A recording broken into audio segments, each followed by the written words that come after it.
Hello friends, let us start chapter number 1 of our economics portion.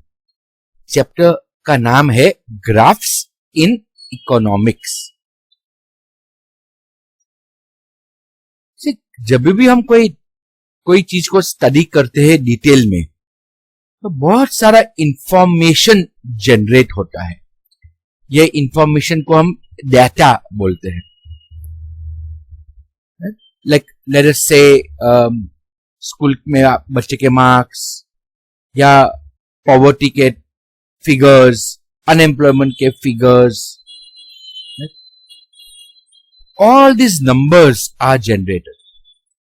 अब ये सब numbers जो ये डेटा है उसको हम कलेक्ट करते हैं एंड पहले उसको ऑर्गेनाइज करना पड़ता है सिस्टमैटिकली.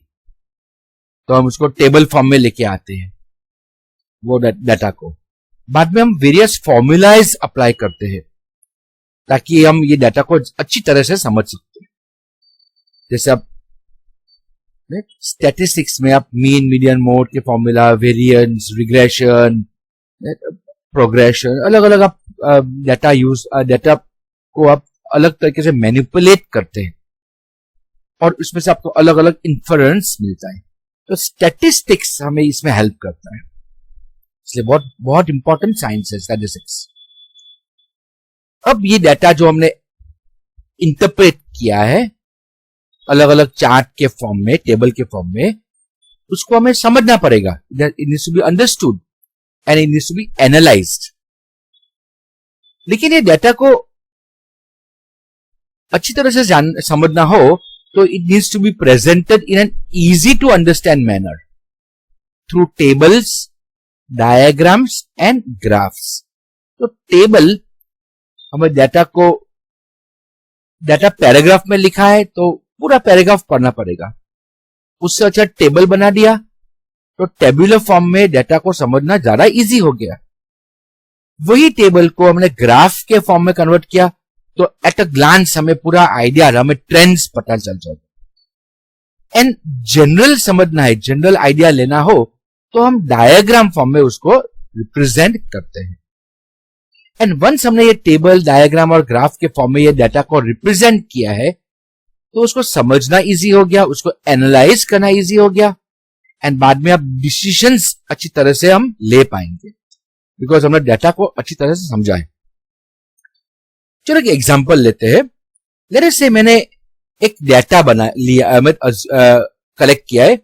सूरत सिटी में 2019 में एवरी मंथ कितने रोड एक्सीडेंट्स हुए उसका रिकॉर्ड हमने आरटीओ में से या पुलिस में से हमने वो रिकॉर्ड लिया. हमने वो डाटा जो है रैंडम आया हमारे पास तो हमने ये सारा डाटा को एक टेबल फॉर्म में रिप्रेजेंट किया.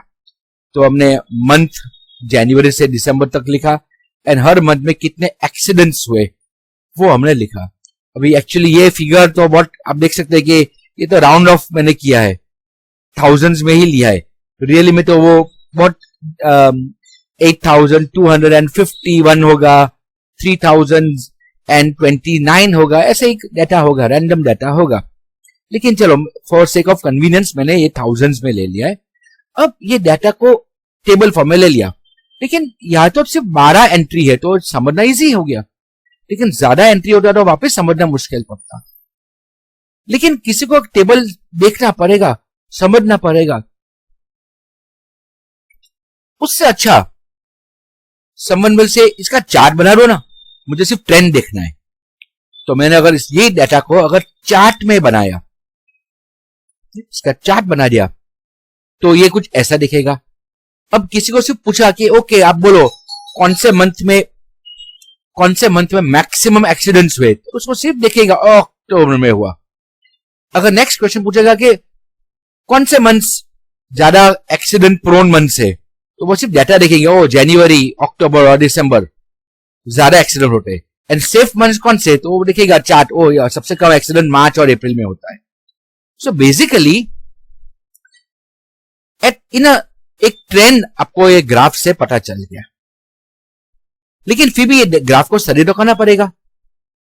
लेकिन एक आम आदमी को आपको सिर्फ मैसेज देना है सेफ्टी का, ड्राइव सेफली, तो आप उसको ये भी नहीं बताएंगे कि क्या समझेगा, नींद आ जाएगी ये देख के डाटा, इसको भी वो ज्यादा ध्यान नहीं दे पाएगा, वो ज्यादा समझेगा भी नहीं। तो हम उसको सिंपल, हम उसको एक डाटा, एक डायग्राम दिखा देंगे।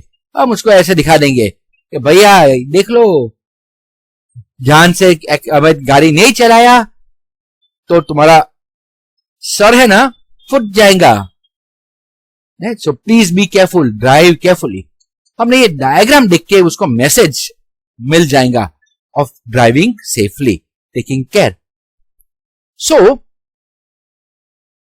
कहने की बात ये थी कि ये डायग्राम्स जो है, ग्राफ्स जो है, दे आर पिक्चर्स, ये पिक्चर है और इनसे इंफॉर्मेशन हमें मिलता है by this two ways, by picture, by diagram and by graphs. तो डायग्राम क्या है और ग्राफ क्या है, उसका मीनिंग हम अभी देख लेते हैं। See, diagram is a representation of observable data by way of a picture. लेकिन यहाँ पे scale and measurements are used while drawing a diagram. पूरा हमने देखा ना, हमने वो पूरा चार्ट बनाया था, वो डायग्राम बनाते वक्त यू सी अपने यहाँ पे पूरा हमने ये ग्राफ हमने पूरा एक स्केल वाइज किया, हमने 1000, 2000, 3000 पूरा स्केल वाइज हमने पूरा मेजरमेंट हमने यहाँ पे दिखाया था। So diagram is drawn for data which is presented in discrete frequency distribution. Diagram is drawn for self explanatory data. और कोई आम आदमी है, ले पर्सन, उसको स्टैटिस्टिक्स का नॉलेज होना जरूरी नहीं है डायग्राम को समझने के लिए। वो डायग्राम देखेगा, चार्ट देखेगा और तुरंत, वेरी सॉरी, ये डायग्राम की बात कर रहा था। डायग्राम में कोई डाटा, ये चार्ट है, सॉरी, वेरी वेरी सॉरी, ये चार्ट को दिखाते हैं हम स्केल फॉर्म में दिखाते हैं। लेकिन कोई डिस्क्रीट डाटा है, ऐसे ही बिना कोई नंबर का डाटा दिखाना हो तो ये डायग्राम दिखाना बहुत इजी पड़ गया।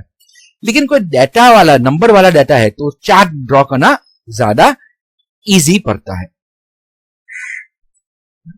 तो आम आदमी डायग्राम को समझ पाएगा, उसको स्टैटिस्टिक्स की जानकारी होना जरूरी नहीं है।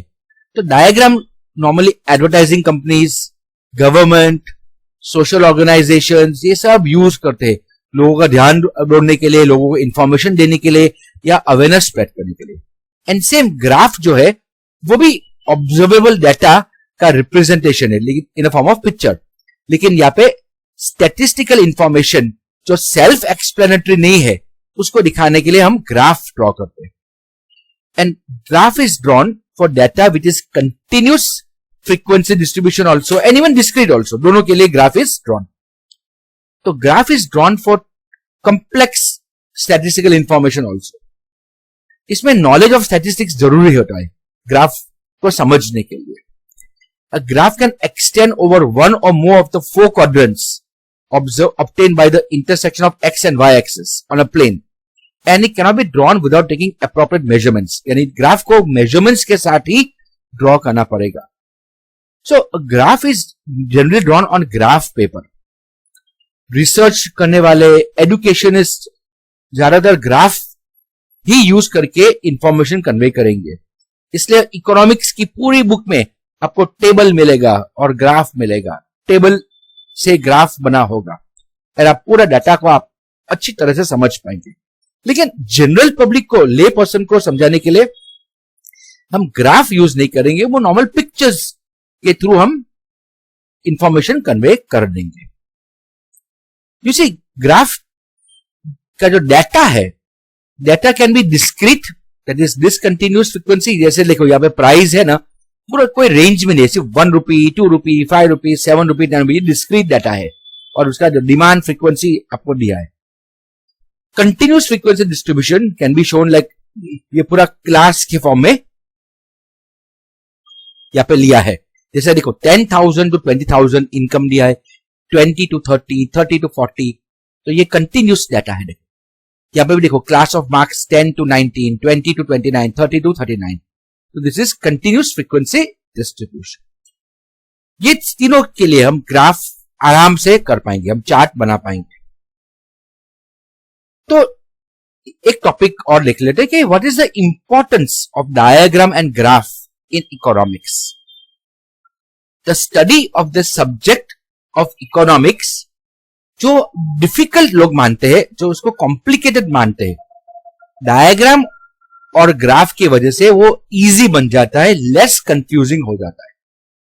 टेबल को समझना मुश्किल है, ग्राफ और डायग्राम से वही चीज को दिखा दिया तो वो इजी बन जाता है। Second importance is the trends of certain economic parameters over various years can be observed through a single diagram और ग्राफ। आपको वो सिर्फ फ्लो देखना होता है। जैसे एक्सीडेंट में आपको सिर्फ ट्रेंड पता चल गया कि ओके मार्च अप्रैल में एक्सीडेंट कम होते हैं, फिर जनवरी और नवंबर दिसंबर में ज्यादा एक्सीडेंट होते हैं, मींस आपको ट्रेंड पता चलेगा। हमें एग्जैक्ट नंबर नहीं भी चाहिए, सिर्फ ट्रेंड चाहिए।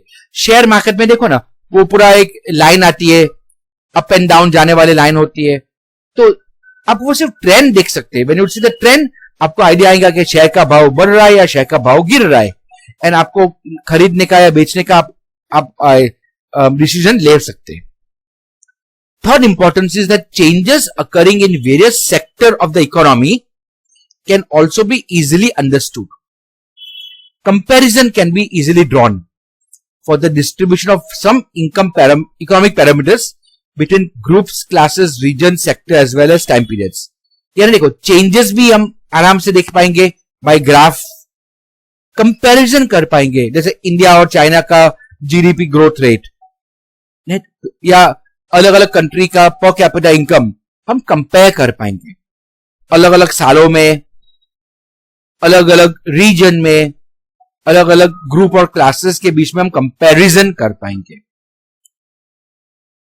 Fifth importance is that when many aspects of economics which are found apparently difficult are presented through diagram or graph, the time and effort of presenter in explaining and of the reader in understanding is saved. पूरा table को समझाना, ये पूरा table समझाना पड़ेगा, यही table को graph में दिखा दिया तो समझाने वाले का टाइम बचा और समझने वाले का समय भी बचा और एफर्ट भी बचा। तो time and effort are saved by explaining through graph and diagrams. And sixth importance is certain difficult principles of economics are easy to understand with the help of diagram and graph. Economics के principles theoretically बहुत समझने में नहीं आएगा, graph से आपको तुरंत समझ पड़ जाएगा। जैसे हम 11th स्टैंडर्ड में डिमांड और सप्लाई का हमने जो कर्व्स बनाए थे, तो डिमांड कर्व, डिमांड चीज को हम टेबल में दिखाओ, उससे अच्छा हमने ग्राफ बना दिया और डिमांड कर्व दिखा दिया, तो डिमांड कर्व को समझना बहुत इजी हमारा हो जाएगा। एग्जांपल अगर ले तो the short run and long run irregular fluctuation in agriculture और the regular fluctuation in some industry are calculated by time series graph and the trends are presented by way of time series graph, और इसे समझना बहुत easy बन जाता है। Alright, so basically हमने ये ग्राफ और डायग्राम्स और चार्ट्स का इंपॉर्टेंस हमने देखा। अभी हम आगे जो ये लेसन को आगे बढ़ाएंगे नेक्स्ट वीडियो में। तो see you in the next video, bye.